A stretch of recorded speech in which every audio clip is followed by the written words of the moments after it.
may mali. Iyon ang unang pumasok sa isip ni Kael habang pinagmamasdan niya ang papalubog na araw sa likod ng bundok Kanlaon.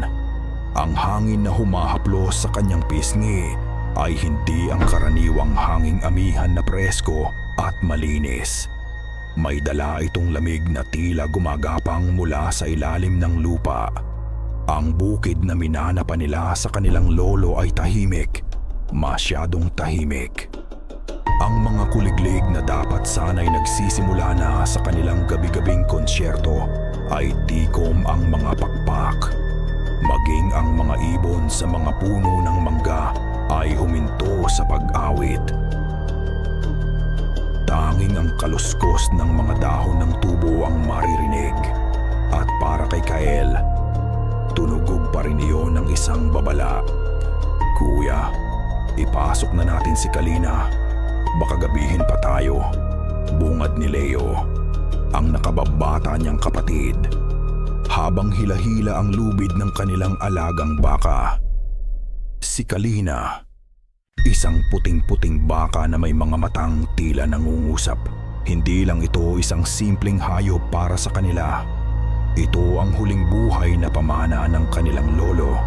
Isang paalala ng kanilang mga ugat sa lupaing iyon. Tumango si Kael, ngunit hindi maalis ang kanyang mga mata sa gubat sa paanan ng bundok. Narinig mo ba yon, Leo? Kumunot ang noo ng kapatid niya. Ang alin, kuya? Ang kaluskos ng tubo? Hindi, sagot ni Kael. Pinakikiramdaman ang paligid. Ang katahimikan. Isang tawa ang kumawala kay Leo. Anong maririnig sa katahimikan, kuya? Baka napapagod ka lang. Kung ano-ano na namang kwento ng mga matatanda ang iniisip mo. Hindi na sumagot si Kael. Paano niya ipapaliwanag ang pakiramdam na may mga matang nakamasid mula sa kadiliman ng tubuhan? Paano niya sasabihin na ang amoy ng hangin ay amoy ng basang lupa at nabubulok na dahon kahit na ilang linggo nang hindi umuulan? Habang iginagaya nila si Kalina patungo sa kulungan nito, biglang huminto ang baka. Itinayo nito ang kanyang mga tainga at isang malalim na ungol ang nagmula sa lalamunan nito. Hindi ito ungol ng gutom, kundi ungol ng takot. Nagsimulang manindig ang mga balahibo sa batok ni Kael. Anong problema, Kalina? Tanong ni Leo. Hinahaplos ang leeg ng hayop. At doon, mula sa pagitan ng matataas na tubo, sila lumabas. Hindi sila gumawa ng ingay. Tila mga multo silang sumulpot mula sa lupa. 10 lalaki, lahat armado ng mga luma at kinakalawang na rifle. Ang kanilang mga damit ay kulay putik. Ang kanilang mga mukha ay walang emosyon maliban sa isa. Ang kanilang pinuno, isang lalaking may pilat na tumatawid sa kaliwang mata. Malamig ang kanyang titig, mas malamig pa sa hanging dumadampi sa kanila. Kilala nila siya sa mga kwento. Si Commander Hantik, isang rebeldeng namumugad sa mga liblib na bahagi ng Kanlaon. Kinatatakutan hindi lang dahil sa kanyang armas, kundi dahil sa mga ritual na sinasabing ginagawa niya sa bundok. Magandang gabi, sabi ni Hantik.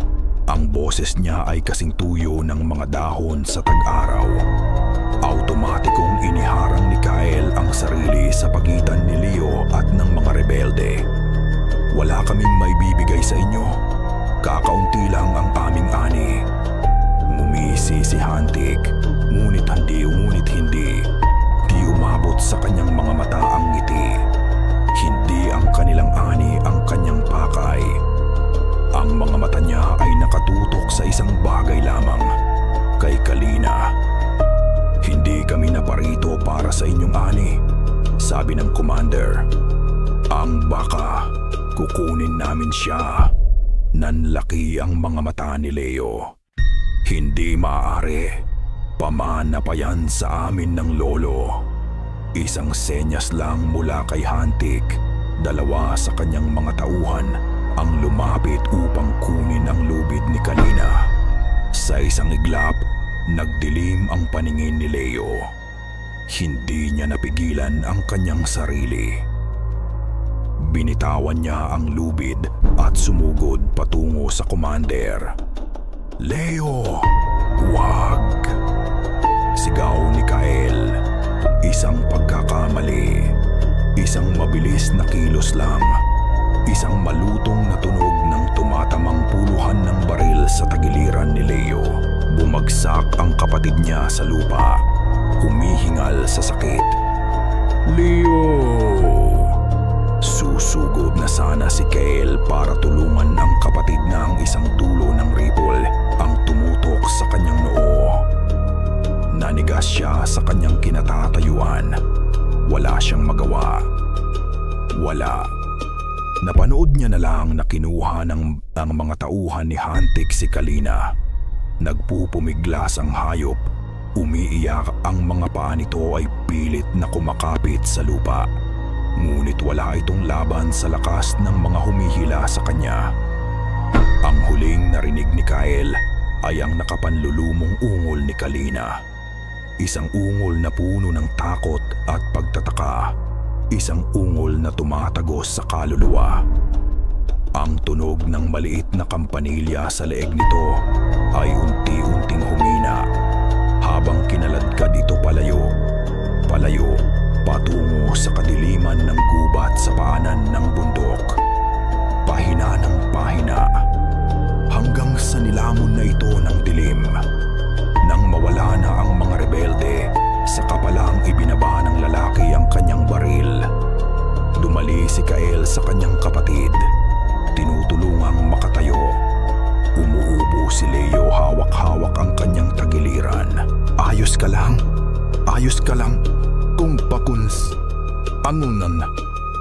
Paulit-ulit na tanong ni Kael. Tumango si Leo Guyo. Ngunit ang mga mata niya ay puno ng galit at luha. "Kinuha nila si Kalina, kuya. Kinuha nila." Niyakap ni Kael ang kanyang kapatid.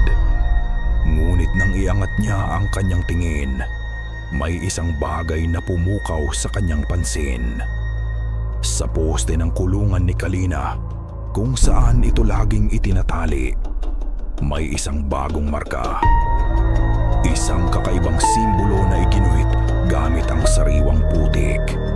Isang paikot na linya na may tuldok sa gitna. Biglang nanlamig ang buo niyang katawan. Ang simbolo, pamilyar ito. Naalala niya ang isang malayong alaala.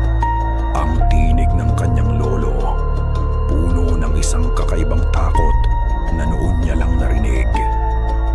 "Makinig kayo, mga apo ko." Bulong ng alaala sa kanyang isipan.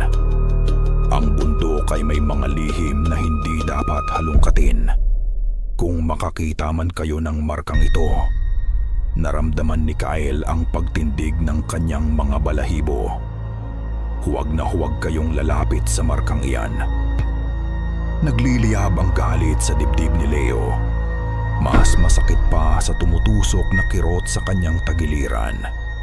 Habang abala ang kuya Kael niya sa pagtitig sa walang kwentang marka ng putik, si Leo naman ay nakatingin sa madilim na tubuhan kung saan nilamon si Kalina.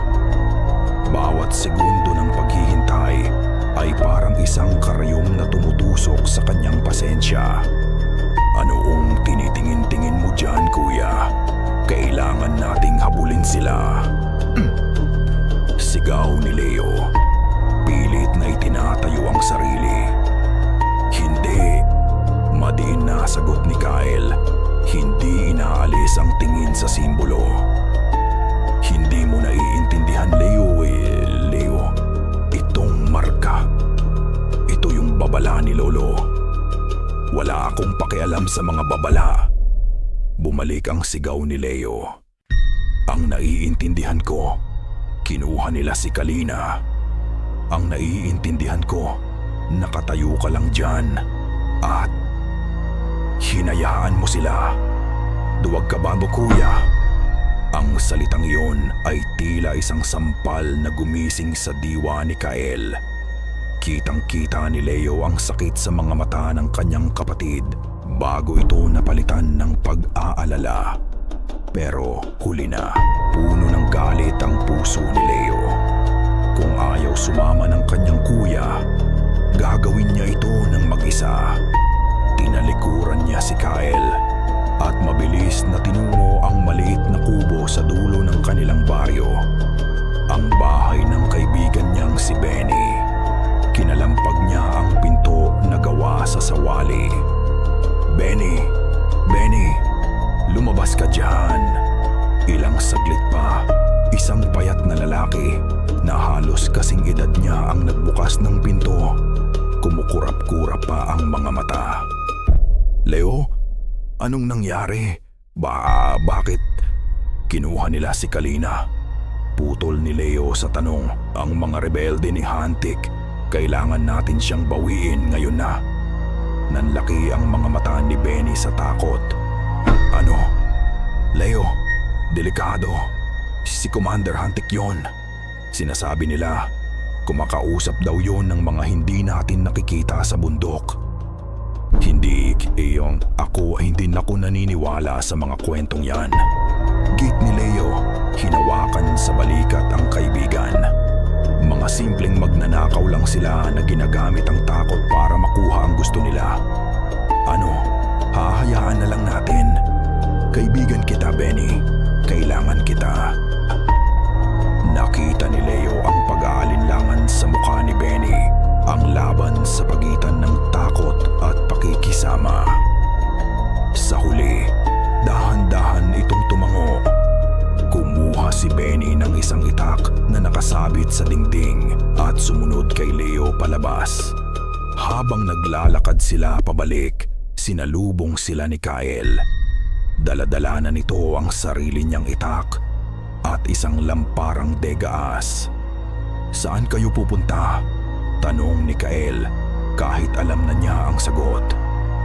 Kukunin namin ang dapat sa amin, matigas na sagot ni Leo. Bumuntong hininga si Kael. Hindi niyo kaya ng kayo lang. Sasama ako. Hindi man aminin ni Leo, gumaan ang kanyang pakiramdam. Pero bago pa sila makahakbang papalabas ng baryo, isang anino ang humarang sa kanilang daraanan. Si Lola Sepa, ang pinakamatandang babae sa baryo Canlaon na ayon sa mga sabi-sabi ay may kakayahang makakita ng mga bagay na hindi nakikita ng karaniwang mata. Baluktot na ang kanyang likod at isang tungkod ang katulong niya sa paglakad. Pero ang kanyang mga mata ay matalas at nanunuot. Mga hangal, sabi ng matanda. Ang boses niya ay garalgal na parang tuyong dahon.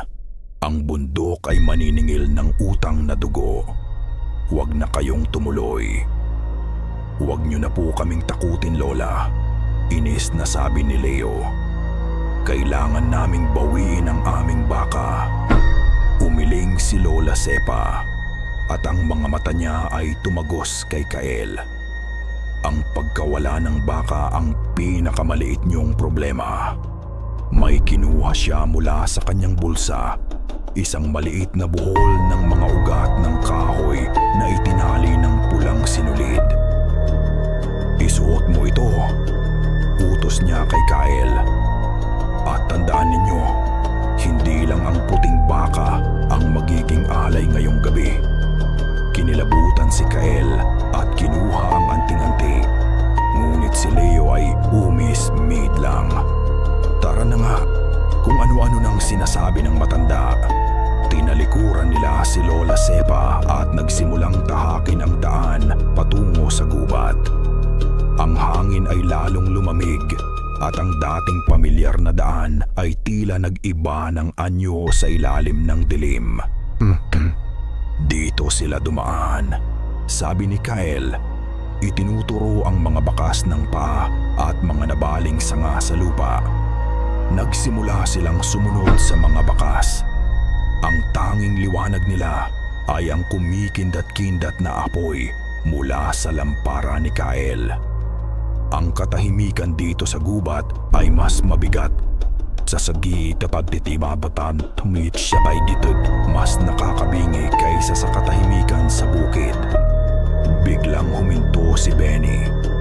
Nanigas ito na parang isang estatwa. Ang mukha ay nababalot ng purong takot. "Benny, anong problema?" tanong ni Leo. Hindi sumagot si Benny. Nanginginig lang ang kanyang kamay habang itinuturo ang isang bagay sa kanilang harapan. Sinundan ni Leo at Kyle ng tingin ang kanyang itinuturo. Nakatayo sa gilid ng daan ang isang dambuhalang puno ng balete. Ang mga ugat nito ay tila mga kamay ng higante na gumagapang palabas mula sa ilalim ng lupa.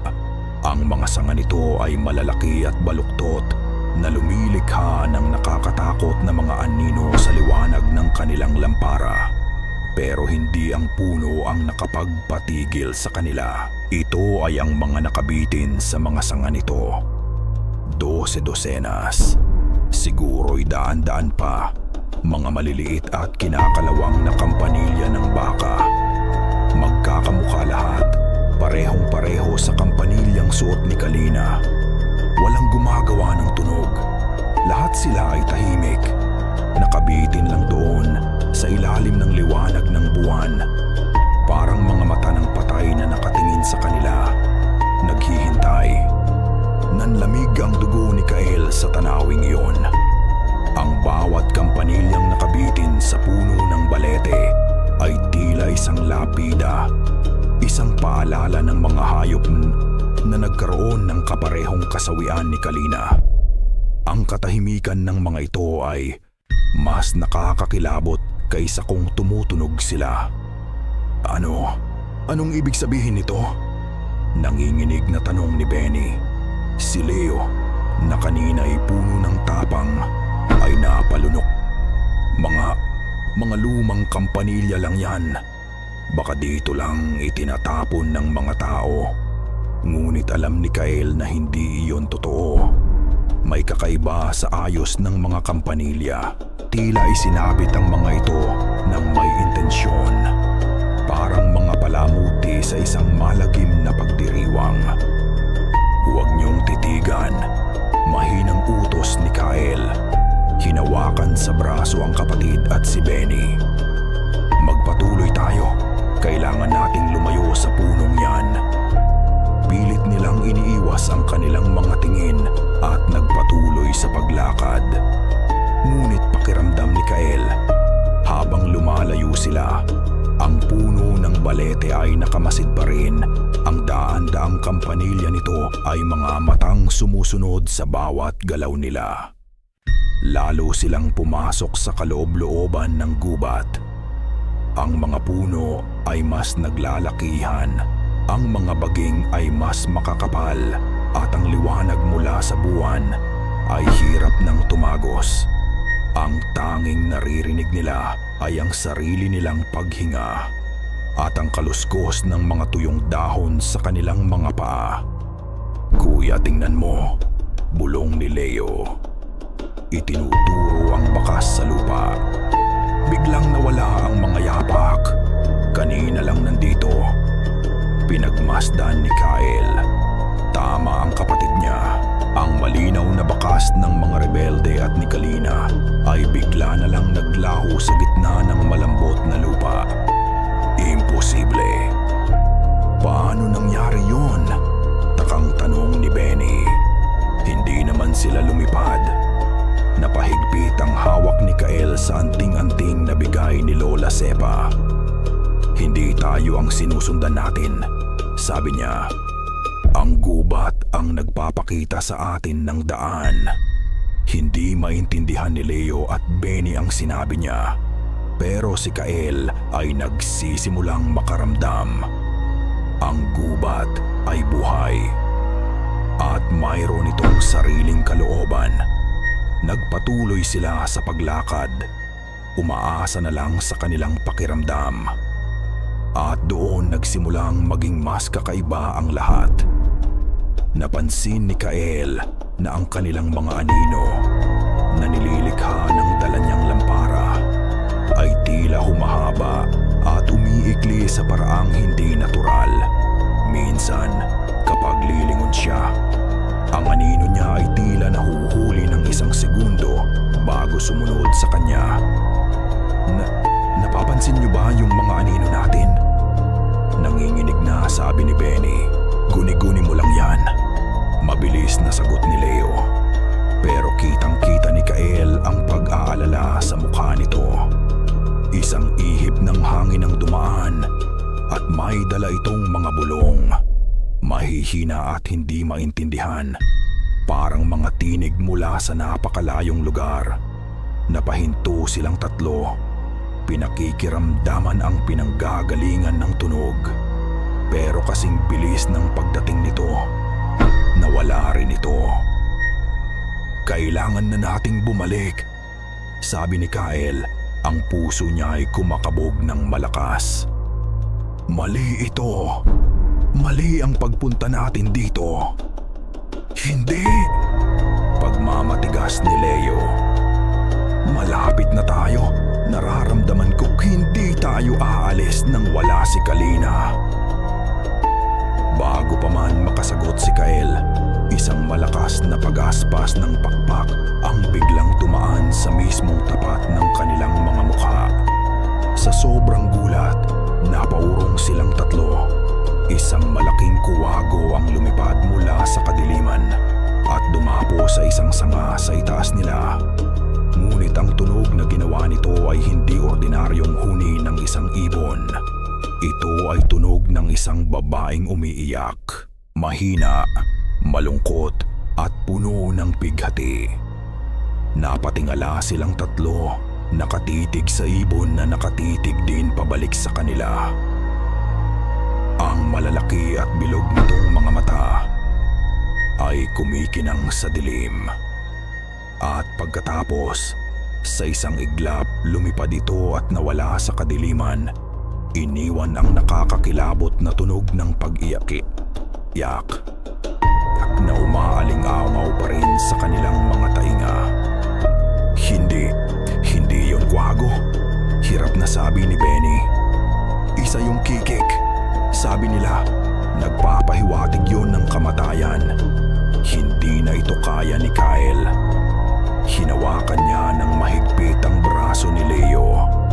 Leo, makinig ka sa akin. Uuwi na tayo.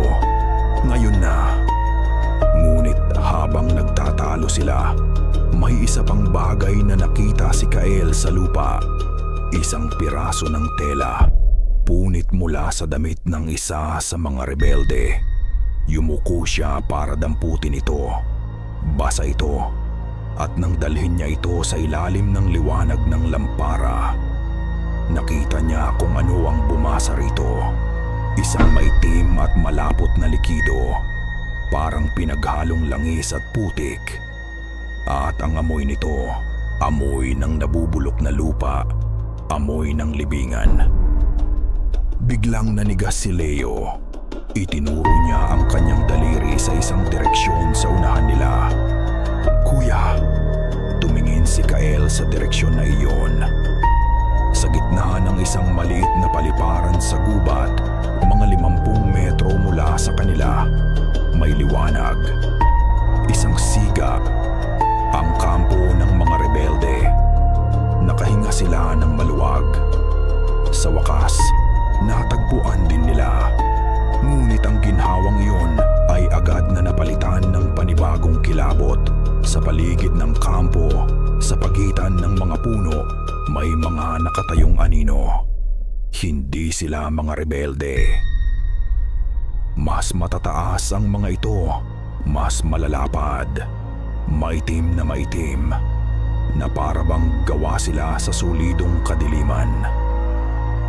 Nakatayo lang sila doon, hindi gumagalaw, parang mga gwardyang bato. At lahat sila ay nakatingin sa direksyon ng apoy. Nakamasid sa ritual na malapit nang magsimula. parang may bumara sa lalamunan ni Leo. Ang tapang na nag-aalab sa kanyang dibdib kanina ay unti-unting nilalamon ng malamig na takot. Ang mga nakatayong anino, ano ang mga yon? Hindi sila tao. Ramdam niya sa kaibuturan ng kanyang kaluluwa na hindi sila dapat makita ng sinuman. Dapa, mahinang utos ni Kael. Agad silang gumapang sa makakapal na damo at nagtago sa likod ng isang malaking batuhan. Sapat lang ang layo para masilip ang kampo nang hindi sila napapansin. Mula sa kanilang pinagtataguan, mas naging malinaw ang lahat. At ang nakita nila ay nagpatigil sa pagtibok ng puso ni Leo. Sa gitna ng kampo, nakatali si Kalina sa isang malapad at patag na bato na tila isang sinaunang altar. Hindi ito nagpupumiglas. Ang mga mata nito ay nakapikit at ang buo nitong katawan ay nanginginig. Si Commander Hantik ay nakatayo sa harap ng altar. Hindi siya mukhang isang simpleng rebelde. Nakasuot siya ng kwintas na gawa sa mga buto at ngipin ng hayop. Ang kanyang mga braso ay puno ng mga kakaibang marka na iginuhit gamit ang uling. At nagsasalita siya. O mas tamang sabihing, nagdarasal siya sa isang lengguwaheng hindi maintindihan ni Leo. Ang mga salita ay malalim, magaspang, at parang nanggagaling sa ilalim ng lupa. Nilibot ni Leo ang tingin sa mga tauhan ni Hantik. Tama ang hinala niya kanina. Kakaiba sila. Ang kanilang mga mata, mata ay blanko, walang emosyon. Ang kanilang mga kilos ay mekanikal, parang mga papet na sumusunod sa bawat salitang binibigkas ng kanilang commander. Tila wala sila sa kanilang mga sarili.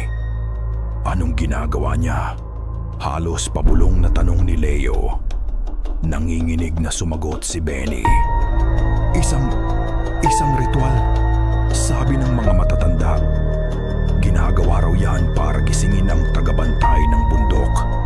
Ang Bakunawa. Ang pangalang iyon ay pamilyar. Isang halimaw sa mga kwentong pambata na lumalamon ng buwan. Pero dito, sa paanan ng Kanlaon, iba ang kahulugan nito. Ang hulugan nito? Dito. Ang Bakunawa ay ang espiritu ng bundok mismo.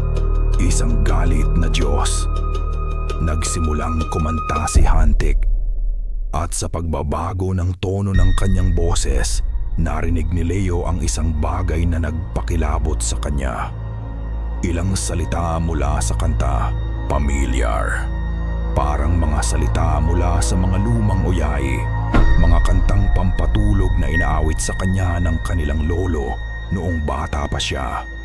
Pero ang bersyon ni Hantik ay baluktot, puno ng galit at kasakiman. Kinuha niya ang isang bagay na puro at ginawa niya itong karumaldumal. Doon nagsimulang gumuho ang pader ng pag-aalinlangan ni Leo. Ito ay totoo. Lahat ng ito, ang mga babala ni Lolo, ang mga kwento ni Lola Sepa, ang mga anino sa gubat, lahat ay totoo. At si Kalina, hindi siya isang simpleng baka na nanakaw para kainin. Siya ang alay. Itinaas ni Commander Hantik ang kanyang mga kamay. Sa isa niyang kamay, hawak niya ang isang sinaunang punyal. Ang talim nito ay hindi gawa sa bakal, kundi sa itim at kumikinang na bato. Obsidian. Dakilang espiritu ng Kanlaon. Sigaw ni Hantik, ang boses niya'y umalingaw-ngaw sa buong gubat. Tanggapin mo ang alay na ito. Dugo mula sa dalisay, ibigay mo sa akin ang iyong lakas. Ako ang iyong bagong Panginoon. Itinaas niya ang punyal. Ang dulo nito ay nakatutok sa mismong leeg ni Kalina. Hindi na kaya ni Leo. Ang takot sa kanyang puso ay napalitan ng desperasyon. Hindi niya hahayaang mangyari ito. Hindi sa harap niya. Akmang sisigaw na siya. Akmang tatayo at susugod nang biglang may nangyari. Biglang iminulat ni Kalina ang kanyang mga mata. At ang mga mata nito ay hindi na mata ng isang baka. Ang mga ito ay naging dalawang bilog ng purong liwanag. Isang nakakasilaw na kulay pilak. Itinaas nito ang kanyang ulo. Hindi na sa takot, kundi sa isang kakaibang kapangyarihan. At tumingin ito. Diretso sa pinagtataguan ni Leo. Tila nakikita siya nito sa kabila ng mga bato at kadiliman. Tila kilala siya nito. At sa katahimikan ng isip ni Leo, isang tinig ang narinig niya. Hindi ito nanggaling sa labas. Nanggaling ito sa loob. Isang tinig na malumanay, puno ng pagmamahal at pamilyar sa paraang hindi niya maipaliwanag.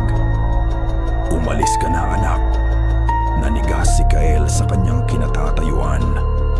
Ang tinig na iyon, narinig din niya.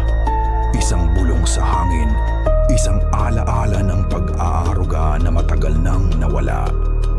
Ang tinig ng kanilang lolo, ngunit mas malalim, mas makapangyarihan. Isang tinig na nagmumula mismo kay Kalina, ngunit ang babala ay hindi para sa kanya. "Leo, huwag!" sigaw ni Kael, ngunit huli na ang lahat. Ang kanyang kapatid, sa halip na matakot, ay tila lalong nag-apoy sa narinig. Puno ng pagkalito at galit, tumayo si Leo mula sa kanilang pinagtataguan. "Bitawan niyo siya!" Anggil ni Leo. Ang boses niya ay basag sa desperasyon. Lahat ng mga mata, ang mga blankong mata ng mga rebelde, ang nag-aapoy na mata ni Hantik ay napabaling sa kanya. Ngunit walang sino man ang nakakilos. Ang sandaling iyon ay tila nagyelo sa oras. Maliban kay Commander Hantik, isang demonyong ngisi ang sumilay sa kanyang mga labi. Tila ito mismo ang hinihintay niya. Isang saksi. Isang tagapagmana ng luma at sagradong dugo. "Huli na kayo," sabi ni Hantik, at sa isang mabilis, brutal na kilos, ibinagsak niya ang obsidian na punyal. Tumagos ito sa leeg ni Kalina. Hindi dugo ang lumabas. Isang nakakasilaw na liwanag, puting-puti. Mas maliwanag pa sa araw.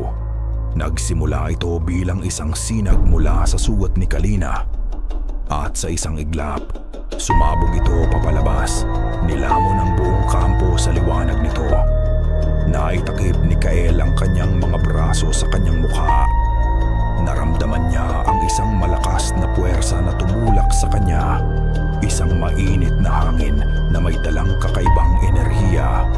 Hindi ito masakit. Sa halip, ito'y puno ng bighati. Isang dalisay na kalungkutan na tumagos sa kanyang puso, na nagpaalala sa kanya ng araw na namatay ang kanilang mga magulang. Kasabay ng liwanag ay isang tunog. Hindi pagsabog, kundi tunog ng isang bagay na nababasag. Parang isang malaking salamin o isang sinaunang selyo. Ang pagsabog ng liwanag ay tumagal lamang ng ilang segundo. Ngunit para kay Kael, iyon na ang pinakamahabang sandali ng kanyang buhay. Nang unti-unting bumalik ang kanyang paningin, ang unang nakita niya ay si Leo at Benny. Nakahandusay sa lupa ilang metro mula sa kanya. Ngunit tila hindi naman nasaktan. Pagkatapos, tumingin siya sa altar. Ang katawan ni Kalina ay nakahiga pa rin doon. Ngunit may mali.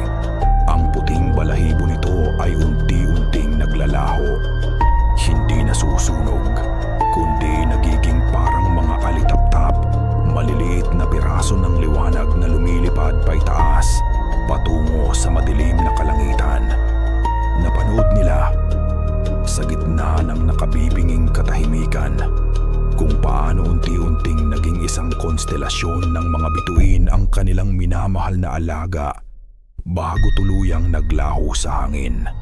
Wala nang natira. Kahit isang patak ng dugo, ngunit hindi pa tapos ang lahat. Nagsimulang yumanig ang lupa, mahina sa simula, parang isang malayong kulog, pagkatapos ay lumakas. Hanggang sa ang mga puno sa paligid ay nagsimulang umuga at ang mga bato sa ilalim ng kanilang mga paa ay nagsimulang mag-alsa. Isang malakas na tunog ng pagkabiyak ang narinig nila. Mula sa mismong ilalim ng altar na bato, isang malaking bitakang lumitaw. Lumalaki ito, gumagapang na parang isang itim na ahas sa lupa. At mula sa bitak na iyon, isang malalim, garalgal na ungol ang umalingaw-ngaw. Isang ungol na tila nagmula sa pinakapusod ng mundo. Isang tunog ng isang bagay na napakatagal nang natutulog at ngayon ay nagising. Dahan-dahang tumayo si Commander Hantik. May dugo sa kanyang labi, ngunit ang kanyang mga mata ay nag-aalab sa tagumpay. Itinaas niya ang kanyang mga braso sa langit na parang isang baliw na propeta. Sa wakas, sigaw niya. Ang kanyang tawa ay pununo ng kabaliwan. Tinanggap niya ang aking alay. Ang kapangyarihan ng kanlaon ay sa akin na. Ngunit ang lupa sa ilalim mismo ng kanyang mga paa ang unang bumuka. Ang bitak ay naging isang malaking siwang at mula sa kadiliman sa ilalim, isang anino ang nagsimulang umangat. Isang anino na napakalaki, napakasama, na kahit ang apoy ng siga ay tila nanliit sa takot. At alam ni Kael, habang nararamdaman niya ang pagtigil ng pag-ikot ng kanyang mundo, na hindi isang tagapagbigay ng kapangyarihan ang kanilang ginising. Ito ay isang halimaw, nakatago. Iyon lang ang kayang isipin ni Benny. Nakadapa sa likod ng isang malaking bato, nanginginig na parang isang dahon sa gitna ng bagyo. Pilit na pinipigilan ang mga hikbi na gustong kumawala mula sa kanyang lalamunan.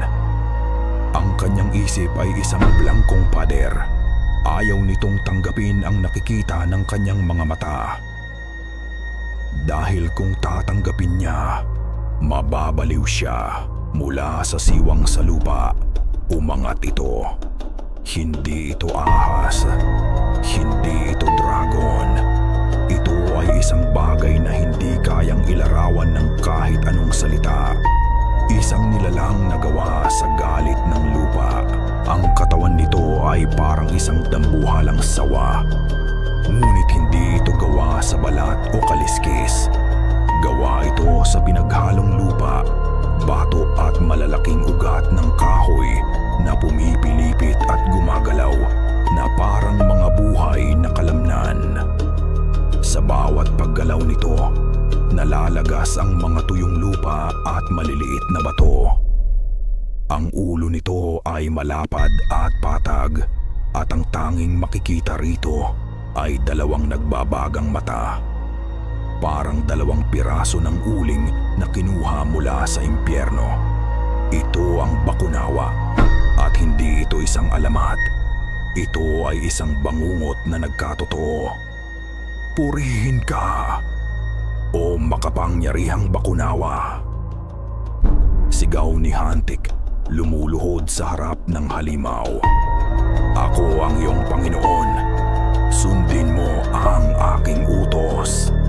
Ang halimaw ay dahan-dahang itinaas ang ulo nito. Tila pinagmamasdan ang maliit na taong sumisigaw sa harap niya. Ngunit walang pagkilala sa mga mata nito. Walang talino. Tanging isang primordial na gutom at galit. At pagkatapos ay gumalaw ito. Isang mabilis, malabagyong paghampas ng buntot. Hindi man lang nakasigaw ang 5 rebelde na pinakamalapit dito. Isang malakas na tunog ng mga nababasag na buto at laman ang narinig. at pagkatapos ay wala na.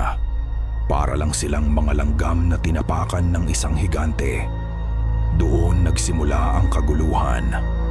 Ang mga rebelde na kanina'y parang mga zombie sa ay biglang nagising sa kanilang pagkakatulog. Ang blangkong ekspresyon sa kanilang mga mukha ay napalitan ng purong sukdulang takot.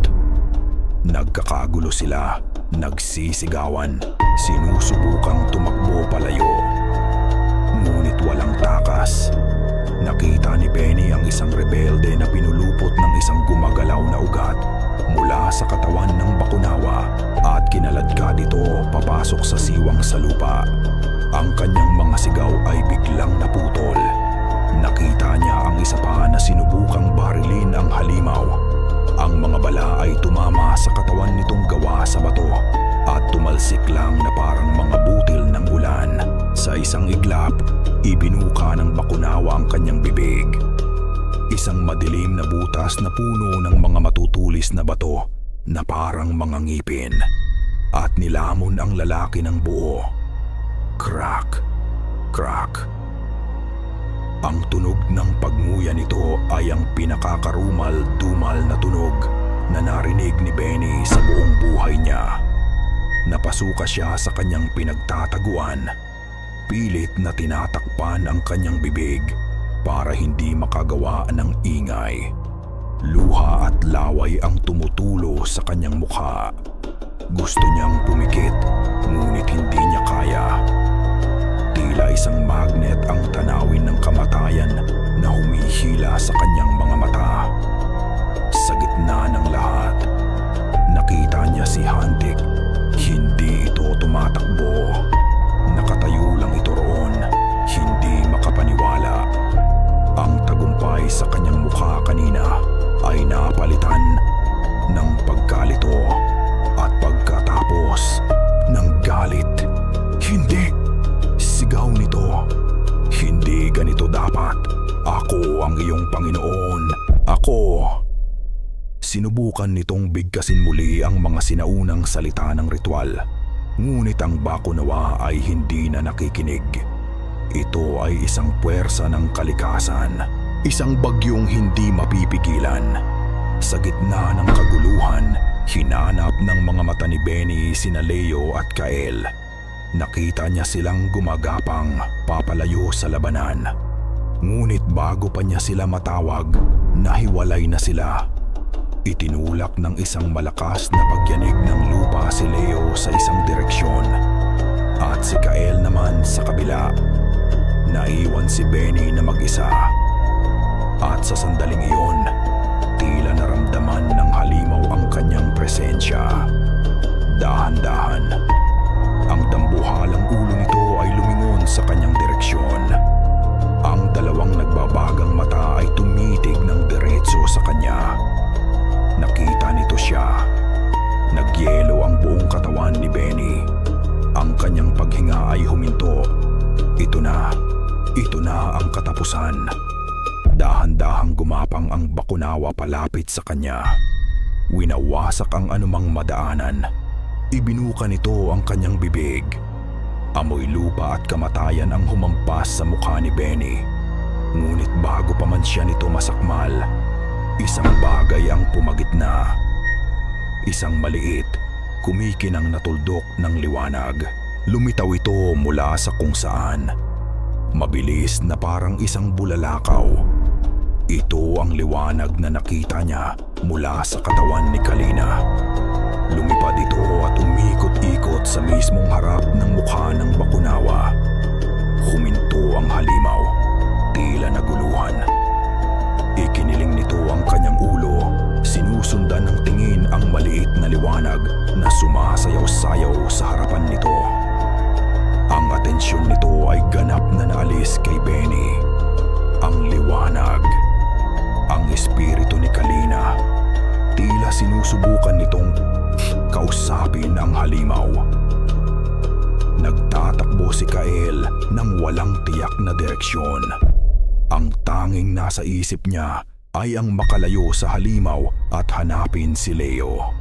Ang gubat na dati pamilyar ay naging isang labirinto ng mga gumagalaw na anino at yumayanig na lupa. Ang mga sigaw ng mga namamatay na rebelde ay unting humihina sa kanyang likuran, napapalitan ng nakakabinging katahimikan. Napahawak siya sa isang puno para habulin ang kanyang hininga. "Leo! Benny!" sigaw niya. Ngunit tanging ang alingaw-ngaw ng sarili niyang boses ang kanyang narinig. Napasandal siya sa puno. Naramdaman na ang pagod at kawalan ng pag-asa. Paano sila makakaalis dito? Paano nila lalabanan ang isang bagay na gawa sa bundok mismo? Sa kanyang pagkabigo, napahigpit ang kanyang hawak sa dibdib.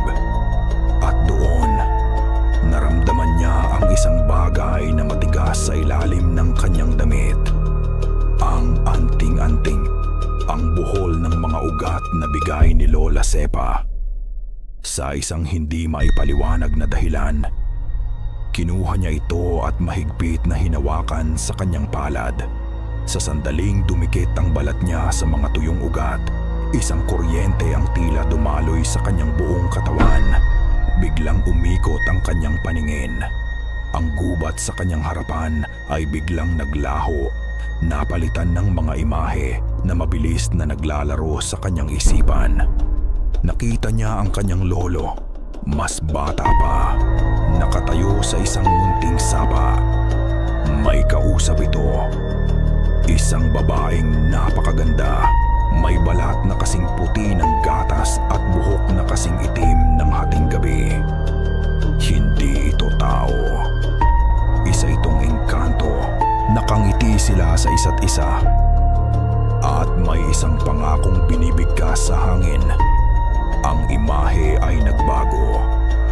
Nakita niya ang kanyang lolo, matanda na, sa harap ng isang bagong silang na puting guya. Si Kalina. May binubulong ito sa baka at habang ginagawa niya iyon, isang malamlam na liwanag ang pumasok at bumalot sa katawan ng hayop. Isang kasunduan, isang paglilipat. Ang huling imahe, ang kanyang lolo, nasa bingit na ng kamatayan. Nakatingin ito ng diretso sa kanya, sa isipan ni Kael. Ang mga mata nito ay puno ng pag-aalala at isang huling habilin. Ang bakunawa ay hindi Diyos na sinasamba. Umalingaw-ngaw ang tinig ng kanyang lolo sa kanyang ulo. Malinaw na parang naroon lang ito sa kanyang tabi. Ito ang tagabantay. Ang natutulog na galit ng kanlaon. Ikinulong siya ng mga naunang babaylan sa isang sagradong selyo para maprotektahan ang lupa mula sa kanyang walang malay na bagsik. At ang susi sa selyong iyon ay ang dugo ng isang dalisay na engkanto. Biglang bumalik si Kael sa realidad. Napabitaw siya sa anting-antang na para siyang napaso. Humihingal siya. Ang pawis ay tumatagaktak sa kanyang noo. Ngayon, naiintindihan na niya ang lahat. Ang kanyang lolo ay hindi isang simpleng magsasaka. Isa siyang babaylan. Isang tagapamagitan sa mundo ng mga tao at espiritu. Ang engkanto na kaibigan niya ay nagboluntaryong maging selyo. Ang kanyang espiritu ay nanahan sa isang linya ng mga puting baka para sa proteksyon. At si Kalina. Si Kalina ang huling sisidlan ng sagradong kasunduang iyon. Ang ginawa ni Hantik ay hindi isang pag-aalay. Ito ay isang pagwasak. Ang pagpatay kay Kalina ay hindi nagbigay daan sa kapangyarihan. Winasak nito ang kulungan ng bakunawa. At ang liwanag, ang espiritu ni Kalina, ng engkanto, itinaas ni Kael ang kanyang tingin. Sa di kalayuan, sa gitna ng kagubatan, nakita niya ang maliit na tuldok ng liwanag na lumilipad-lipad sa ere. Tila isa itong alitap-tap na naghahanap ng direksyon. At habang pinagmamasdan niya, nakita niya ang isang bagay na hindi niya napansin kanina. Ang bakunawa ay hindi basta-basta naninira. Ang mga rebelde na may dalang baril, ang mga may balak na manakit, sila ang tinutugis nito. Ang mga aninong nakatayo sa paligid kanina, ang mga nilalang ng gubat ay hindi nito pinapansin. Ang bakunawa ay bulag. Ito ay purong galit na walang direksyon. Ngunit ang liwanag ng engkanto, ito ang nagsisilbing mga mata nito. Ito ang nagtuturo sa halimaw kung sino ang tunay na kaaway. Ang nag-iisa nitong gabay sa gitna ng nagngangalit na kadiliman. Naintindihan na ni Kael ang kanyang tungkulin. Hindi niya kayang talunin ang halimaw. Hindi niya kayang ibalik ang buhay ni Kalina. Ngunit kailangan niyang tulungan ang engkanto na tapusin ang nasimulan. Kailangan niyang siguraduhin na ang galit ng bakunawa ay maitutuon sa tamang tao, kay Hantik. "Leo!" Muling sigaw ni Kael, ngunit ngayon ay mayroon ng determinasyon sa kanyang boses. "Leo, nasaan ka?" Nagsimula siyang tumakbo, sinusundan hindi ang mga yapak, kundi ang direksyon ng lumilipad na liwanag. Ito ang kanyang gabay. Ilang sandali pa, narinig niya ang mga sigawan. Boses ni Leo. Boses ng isa pang lalaki. Pinabilis ni Kael ang kanyang takbo. Hinahawi ang mga sanga at baging na humaharang sa kanyang daan. Narating niya ang isang maliit na bangin at doon, sa ilalim, nakita niya ang tanawing nagpatigil sa kanyang paghinga. Si Leo, sugatan at hirap ng makatayo, ay nakakulong sa paanan ng bangin.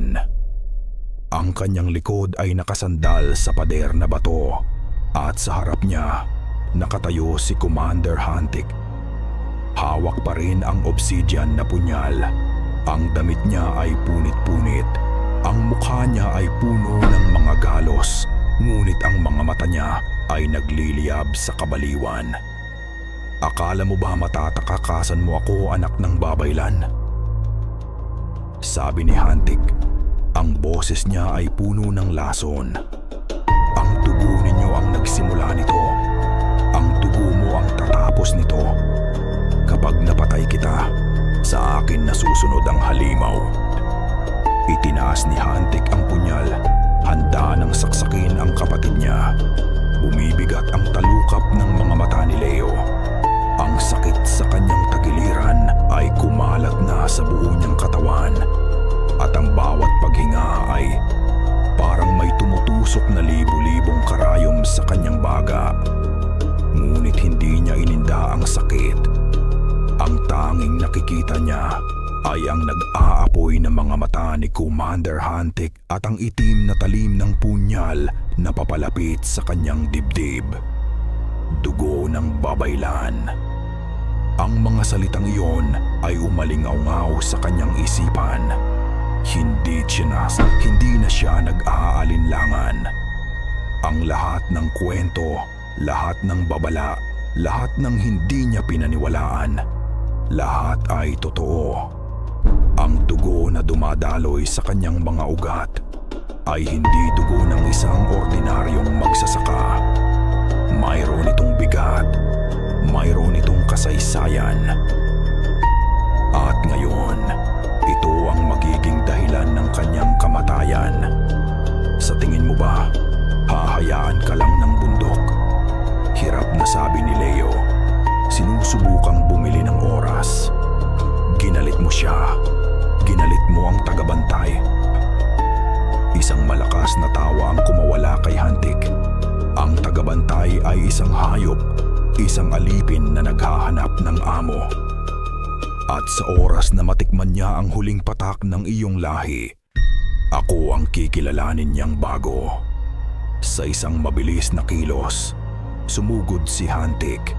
Ngunit ang pagiging pamilyar ni Leo sa lupang iyon ang naging sandata niya.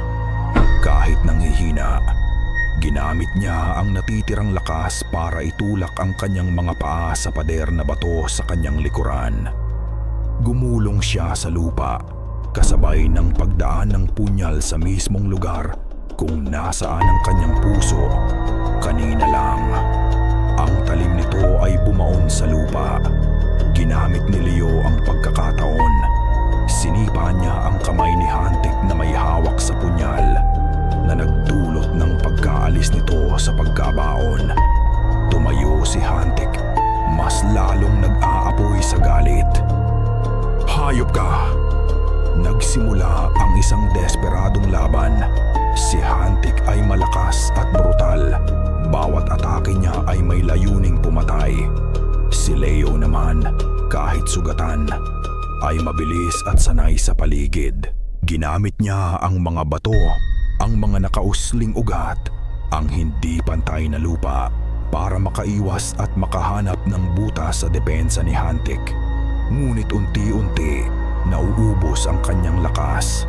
Sa isang pagkakataon, nadulas siya sa isang basang bato. Bago pa siya makabangon, naramdaman niya ang bigat ni Hantik sa kanyang dibdib. Ang dalawang kamay nito ay nakahawak sa kanyang leeg. Sinasakal siya. "Wala ka ng takas," anas ni Hantik. Ang mabaho niyang hininga ay humahampas sa mukha ni Leo. Nagsimulang magdilim ang paningin ni Leo. Ang hangin ay hindi na pumapasok sa kanyang mga baga. Ito na ba ang katapusan? Mamamatay ba siyang sakal sa kamay ng isang baliw? "Leo!"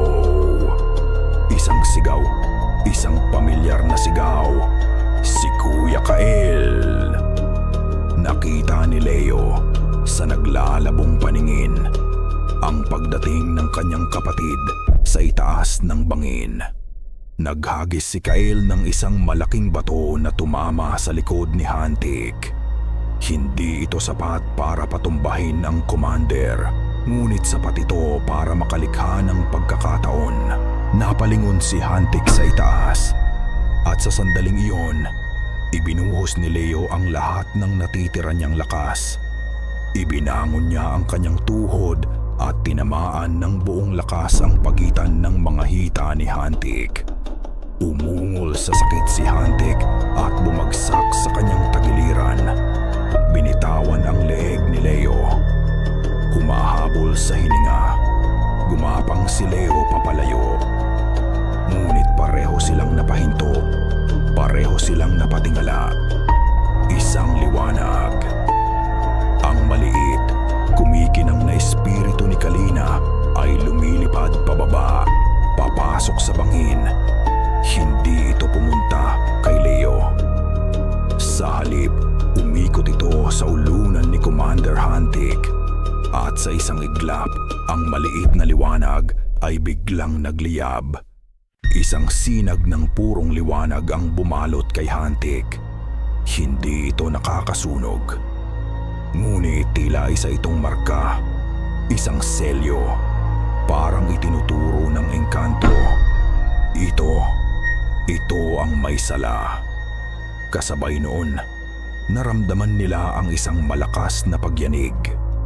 Ang lupa ay dumadagundong. Ang mga bato ay nalalaglag mula sa itaas ng bangin at mula sa bukana ng bangin. Isang anino ang humarang sa liwanag ng buwan. Isang dambuhalang anino, ang Bakunawa. Nakatayo ito roon. Ang nagbabaga nitong mga mata ay nakatitig sa dalawang tao sa ibaba. Ngunit ang tingin nito ay hindi napako kay Leo o kay Kael. Ang tingin nito ay nakatutok ng may matinding galit sa lalaking minarkahan ng liwanag. Tumayo si Hantik. Tumingin siya sa dambuhalang halimaw na nasa kanyang harapan. Ngunit sa halip na matakot, isang nakakakilabot na tawa ang kumawala sa kanya. Sa wakas, sigaw niya. Itinaas ang obsidian na punyal na para bang isang tropeo. Sa wakas, dumating ka rin para pagsilbihan ng bago mong Panginoon. Mula sa kanyang kinatatayuan sa itaas, Napanood ni Kael ang lahat na parang isang manonood sa isang entablado ng bangungot. Ang kanyang puso ay sabay na pinupuno ng takot para sa kaligtasan ng kapatid niya at ng isang magkakaibang pagkamangha sa kapangyarihang nagaganap sa kanyang harapan. Ang bakunawa. Mas malaki ito kapag malapitan. Bawat paghinga nito ay parang isang ugong mula sa ilalim ng lupa. Ang presensya nito ay napakabigat na halos mahirap nang huminga sa paligid. Ngunit ang halimaw ay hindi gumalaw. Nakatitig lang ito kay Hantik na ngayon ay dahan-dahang naglalakad palapit dito, puno ng kayabangan. "Ako ang pumunit sa selyo," sigaw ni Hantik. "Ako ang nag-alay ng dugo. Sa akin ka dapat sumunod." Sumugod si Hantik sa isang nakakabaliw na kilos ng katapangan o kahangalan. Itinarak niya ang obsidian na punyal sa binti ng bakunawa. Isang nakakabinging tunog ng nababasag na salamin ang narinig. Ang sinaunang punyal, ang sandatang pumatay sa engkanto, ay nagkapira-piraso na parang bubog nang tumama ito sa balat ng bakunawa na gawa sa bato.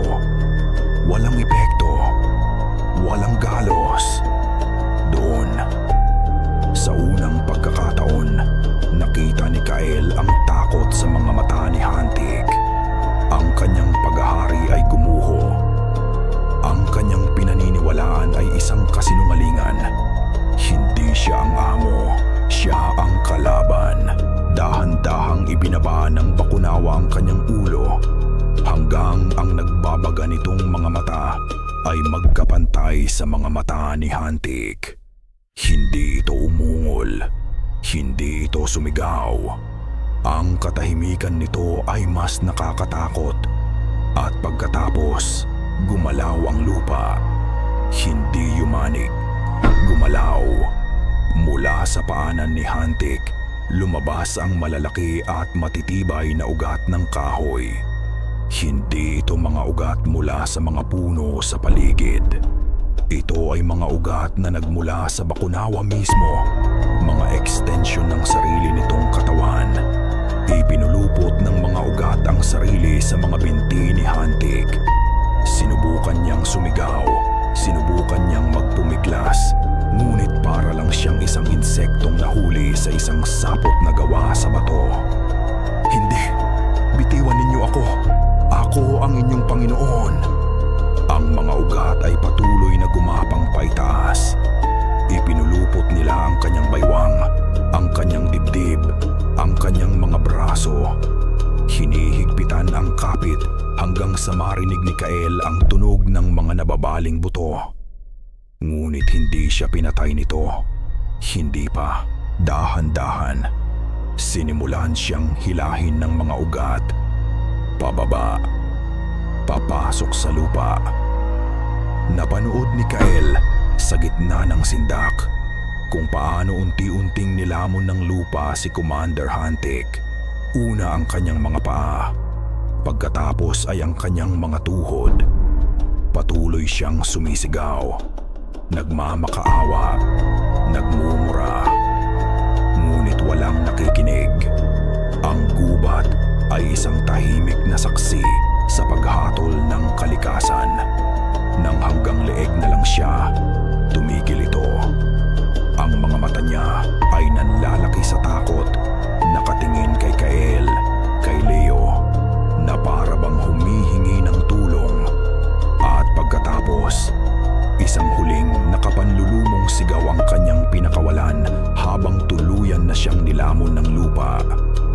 Nang siya'y maglaho, ang lupa ay sumara na parang walang nangyari.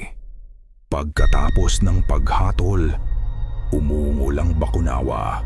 Isang mahaba at malalim na ungol. Ngunit iba na ito.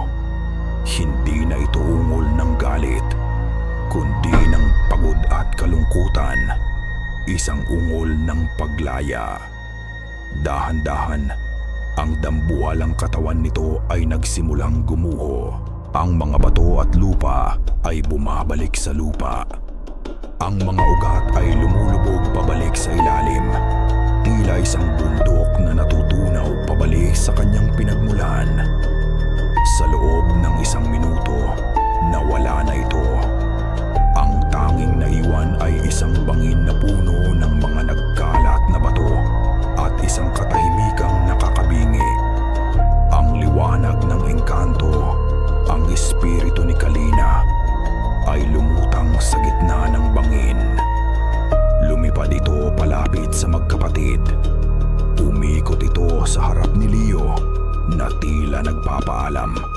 Pagkatapos ay lumipad ito kay Kyle. Naramdaman ni Kyle ang isang bahagyang init sa kanyang pisngi, parang isang huling haplos.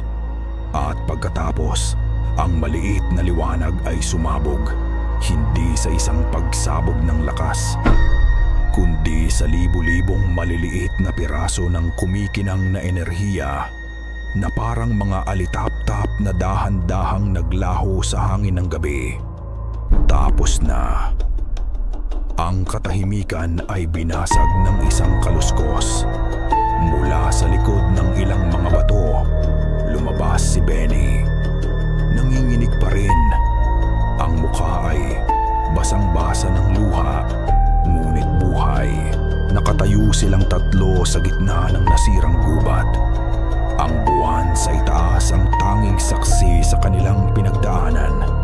Hindi nila alam kung ano ang susunod na gagawin. Hindi nila alam kung paano ipapaliwanag ang gabing iyon. Ang alam lang nila, tapos na ang bangungot. O baka naman, nagsisimula pa lang.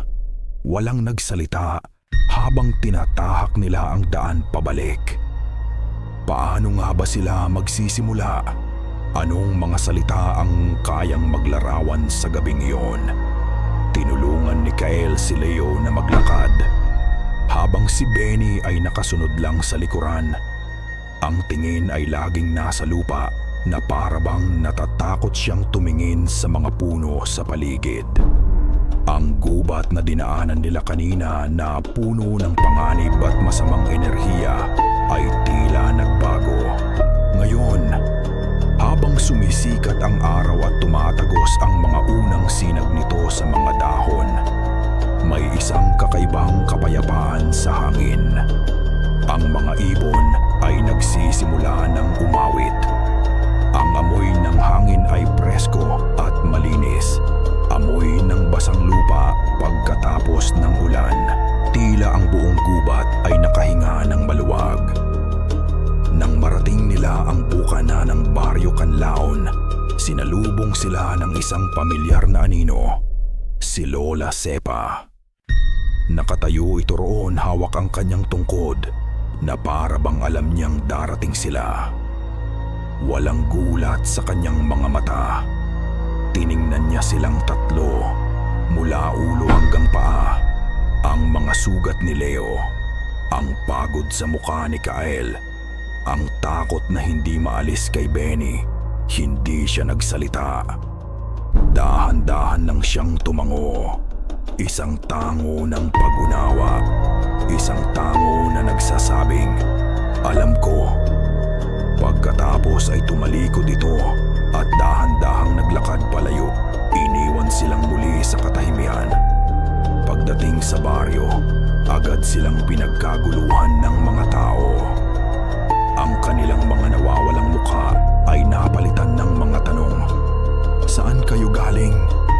Anong nangyari? Narinig namin ang mga sigaw at pagyanig mula sa bundok. Nagkatinginan silang tatlo. Sa isang hindi nabigkas na kasunduan, alam na nila ang isasagot. Nawala kami, sabi ni Kyle. Ang boses ay pagod ngunit matatag. Hinabol namin ang mga rebelde pero inabutan kami ng dilim. Nagkagulo sila. Nagpatayan sila sa isa't isa dahil sa kung anong pinag-aagawan nila. Nagtago lang kami hanggang sa tumahimik. Isang kasinungalingan. Ngunit ito ang kasinungalingang kayang intindihin ng mga tao. Ito ang katotohanang magpapanatili sa kanila na ligtas.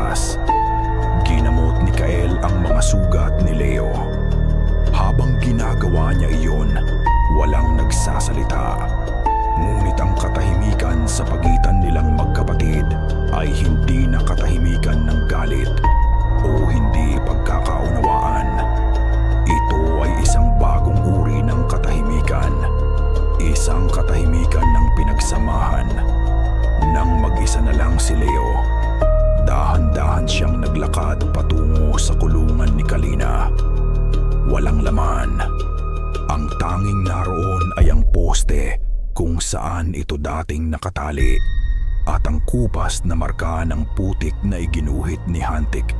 Inasahan niyang makakaramdam siya ng nahata ng matinding lungkot, isang paghihinayang. Ngunit habang nakatitig siya sa bakanting espasyo, ibang damdamin ang nanaig. Pasasalamat. Hindi namatay si Kalina bilang isang simpleng baka. Namatay siya bilang isang tagapagtanggol, isang bayani. Ang kanyang sakripisyo ang nagligtas sa kanila, sa buong baryo. Mula sa kasakiman ni Hantik, ang kanyang espiritu ang gumabay sa galit ng kalikasan. Naiintindihan na ni Leo ngayon ang habilin ng kanilang lolo. Ang paggalang sa bundok ay hindi isang pamahin. Ito ay isang katotohanan, isang batas. Dumating ang gabi, ngunit hindi makatulog si Leo. Ang sakit ng kanyang katawan ay wala kumpara sa ingay ng kanyang isipan. Dahan-dahan siyang bumangon at lumabas ng kanilang bahay. Ang langit ay puno ng mga bituin. Ang hangin ay malamig. Tahimik ang buong baryo. Tumingin siya sa direksyon ng bundok. Ang bundok kanlaon, isang dambuhalang anino sa ilalim ng liwanag ng buwan. Hindi na ito isang simpleng bundok para sa kanya. Ito ay isang buhay na nilalang. Isang natutulog na higante, isang hukom. At habang nakatitig siya roon, sa kalayuan sa madilim na dalisdis ng bundok, nakita niya ito. Dalawang tuldok ng liwanag. Maliit sa una, pagkatapos ay lumaki na parang dalawang nagbabagang uling. Dalawang mata, dalawang dambuhalang mata na tahimik na nakamasid sa baryo sa ibaba. Ang mga mata ng tagabantay, hindi ito masama. Hindi ito nagbabanta. Ito ay nagmamasid lang.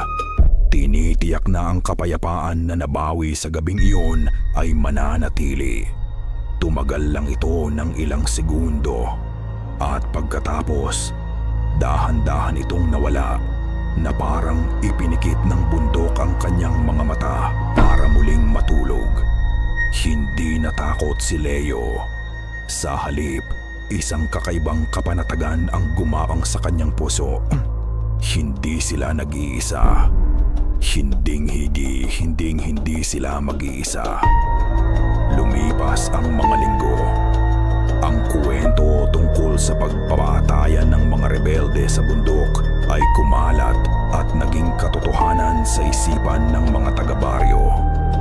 Ang takot ay unti-unting napalitan ng isang bagong uri ng respeto para sa kanlaon. Wala nang nagtangkang umakyat o mangahoy malapit sa paanan nito. Sabi nila, ang bundok ay naniningil at mas mabuting hayaan na lang itong mapag-isa. Para sa karamihan, bumalik na sa normal ang lahat. Ang mga magsasaka ay bumalik sa kanilang mga bukid. Ang mga bata ay muling naglaro sa ilog. Ngunit para kay Kael, wala nang normal. Ang mundo niya ay nagbago magpakailanman. Habang nag-aararo siya sa kanilang bukid, madalas siyang napapahinto. Pakikinggan niya ang ihip ng hangin sa mga tubuhan at sa gitna ng mga kaluskos, mayroon siyang naririnig. Mga bulong. Mahihina at hindi maintindihan, ngunit naroon. Minsan, parang tinig ng isang babae. Minsan, parang isang malumanay na kanta. Hindi ito nakakatakot. Sa halip, ito ay nagbibigay ng kapanatagan. At may mga pagkakataon, lalo na kapag mag-isa siya sa bukid, na nararamdaman niya ang isang presensya sa kanyang tabi. Isang mainit at pamilyar na pakiramdam. Kapag lilingon siya, wala siyang makikita. Ngunit, alam niya sa kanyang puso kung sino yon. Ang espiritu ng engkanto. Ang alaala ni Kalina, hindi lang siya ang nakapansin ng mga pagbabago. Isang araw, nagkwentuhan ang mga magsasaka sa tindahan ni Aling Nena. "Kakaiba talaga," sabi ni Mang Isko. "Yung kalabaw kong nawawala noong isang linggo, bigla na lang bumalik sa kulungan niya kahapon. At ang mga tanim kong palay, tila mas mabilis lumago ngayon. Ako rin." Sabat ng isa pa, yung mga peste na sumisira sa mga maisan, bigla na lang nawala. Nakikinig lang si Kael mula sa isang tabi. Isang maliit na ngiti ang sumilay sa kanyang labi. Ang gubat ay hindi lang naniningil. Ito rin ay nagbibigay ng biyaya. Ang tagabantay ay hindi lang tagaprotekta ng bundok. Ito ay tagaprotekta ng balanse. Isang hapon, habang naglilinis si Kael malapit sa bakanteng kulungan ni Kalina, isang bagay ang pumukaw sa kanyang pansin.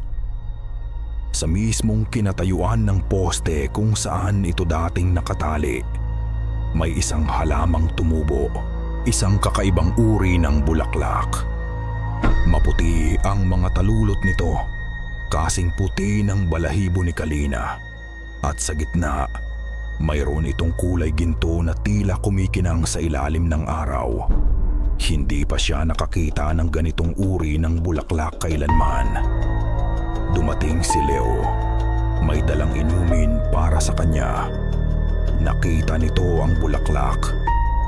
"Kuya, ano yan?" "Hindi ko alam," sagot ni Kael. "Ngayon ko lang yan nakita." Naupo sila sa tabi ng bakod. Pinagmamasdan ang kakaibang bulaklak. Ang katahimikan sa pagitan nila ay puno na ng pag-unawa. "Naririnig mo rin ba sila, kuya?" tanong ni Leo. Hindi tumitingin kay Kael. "Ang alin?" "Ang mga bulong," sagot ni Leo. Sa hangin. Tumango si Kael. "Oo." Hindi na ako natatakot, pag-amin ni Leo. Dati, lahat ng ito para sa akin, mga kwentong pambata lang. Ngayon naiintindihan ko na tayo ang tagapag-alaga ng kwentong iyon. Naging malinaw kay Kael ang kanilang bagong tungkulin.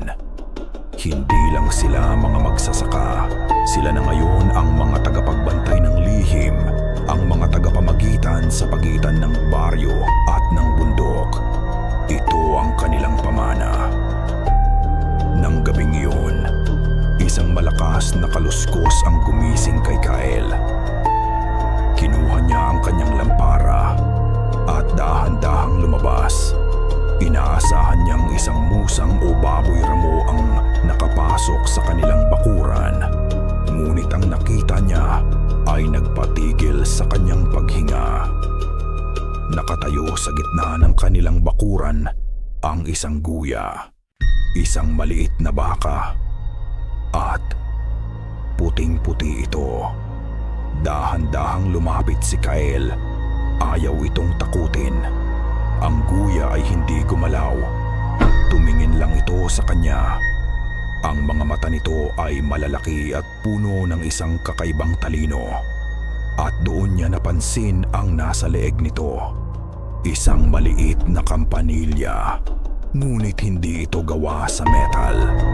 Ito ay tila hinabi mula sa pinatuyong kong kahoy at dahon, pinagdugtong-dugtong sa paraang imposible para sa kamay ng tao.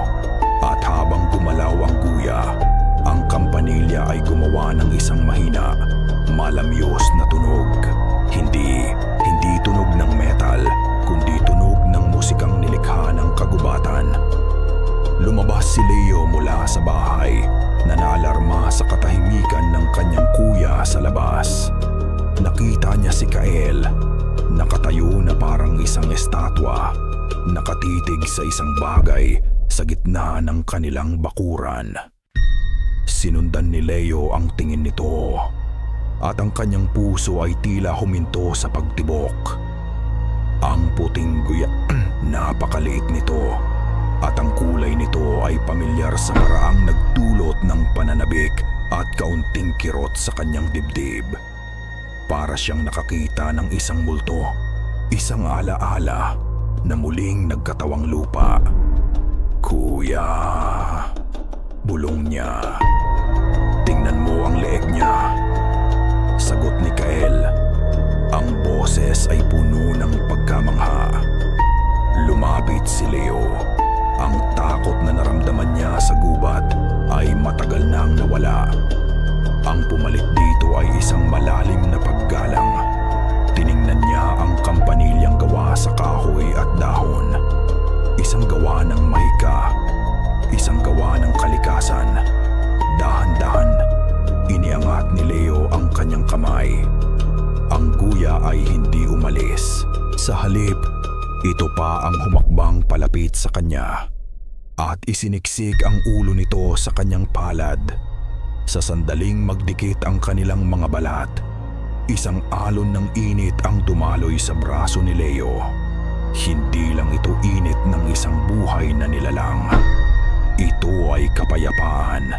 Ito ay pagtanggap. Ito ay isang mensahe na walang salita. Ang kasunduan ay nagpapatuloy. Ang tagabantay ay nagbabantay. Ang balanse ay naibalik. Nagkatinginan ang magkapatid. Sa mga mata ng isa't isa, nakita nila ang parehong pag-unawa. Hindi ito kapalit ni Kalina. Walang makakapalit sa kanya. Ito ay isang regalo, isang simbolo, isang bagong simula. "Anong ipapangalan natin sa kanya?" tanong ni Leo habang hinahaplos ang malambot na balahibo ng guya. Ngumiti si Kael. "Pag-asa." Sa mga sumunod na araw, ang munting si Pag-asa ay naging bahagi na ng kanilang buhay. Hindi nila ito itinali. Malaya itong nakakagalala sa kanilang bukid, ngunit hindi ito kailanman lumalayo. Tila alam nito kung saan ang kanyang tahanan. Ang mga taga-baryo ay namangha. Nagtanong sila kung saan nanggaling ang guya. Ang sagot ng magkapatid ay palaging simple. Isang biyaya mula sa bundok. At naniwala sila. Dahil sa mga nagdaang linggo, natutunan nilang huwag questionin ang mga misteryo ng kanlaon. Isang dapit hapon, habang papalubog ang araw, naupo ang magkapatid sa bakod ng kanilang bukid. Katabi nila si Pag-asa na ngumunguya ng damo. Tahimik nilang pinanood ang pagkulay kahel ng kalangitan sa likod ng bundok. Kinuha ni Leo ang anting-anting na ugat mula sa bulsa ni Kael. Dati, para sa kanya, isa lang itong piraso ng basura na simbolo ng mga pamahin. Ngayon, habang hawak niya ito, naramdaman niya ang bigat ng kasaysayan nito. Ang kapangyarihan ng pananampalataya na nakapaloob dito. "Kuya," sabi ni Leo. "Salamat." Tumingin si Kael sa kanya, nagtataka. "Para saan?" "Sa hindi mo pagsuko sa akin," sagot ni Leo. "Kahit hindi ako naniwala." Ginulo ni Kael ang buhok ng nakababatang kapatid. Hindi tayo pwedeng sumuko sa pamilya." Ibinaba nila ang kanilang tingin mula sa bundok at ngumiti sa isa't isa. Hindi na sila mga batang lalaki na naiwan ng kanilang lolo. Sila na ngayon ay mga lalaki, hinubog ng apoy at takot, at binigyan ng isang sagradong tungkulin. Hindi na sila simpleng mga magsasaka. Sila na ang mga bagong tagabantay. Mga tagapag-alaga ng kwento, mga tagaprotekta ng lihim, at mga tulay sa pagitan ng kanilang maliit na baryo at ng dambuhalang natutulog na espiritu ng bundok kanlaon. Ang kanilang pagbabantay ay nagsisimula pa lamang at sa malayong dalisdis ng bundok habang tuluyang nilalamon ng dilim ang liwanag. Ang hangin ay umihip, dala ang isang halos hindi marinig na tunog. Ang mahinang kalansing ng isang kampanilyang gawa sa kahoy at dahon. Isang pangakong hindi kailanman masisira. At dito nagtatapos ang kwento ni Leo at Kael. At ang kanilang pagiging bagong tagabantay ng bundok Kanlaon. Mga kaibigan, mga kasama sa kadiliman, maraming salamat. Salamat sa inyong pagsubaybay. Sa bawat sandali ng takot, bighati, at pag-asa na pinagsaluhan natin sa kwentong ito. Ang pagsulat ng tagabantay ay isang paglalakbay din para sa akin. Ito ay pagbabalik sa mga kwento ng ating mga lolo at lola, sa mga bulong na dala ng hangin sa probinsya, at sa paniniwalang may mga hiwagang mas matanda pa sa ating lahat. Nais kong likhain hindi lang isang kwento ng katatakutan, kundi isang salamin ng ating kultura. Isang paalala na ang tunay na kababalaghan ay hindi laging masama. Minsan, ito ay paalala lamang ng kalikasan na may mga hangganan na hindi dapat tawirin at may mga lihim na dapat igalang.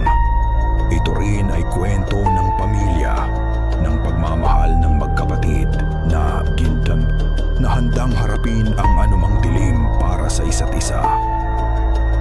At higit sa lahat, isang paalala na hindi lahat ng halimaw ay may pangil at sungay.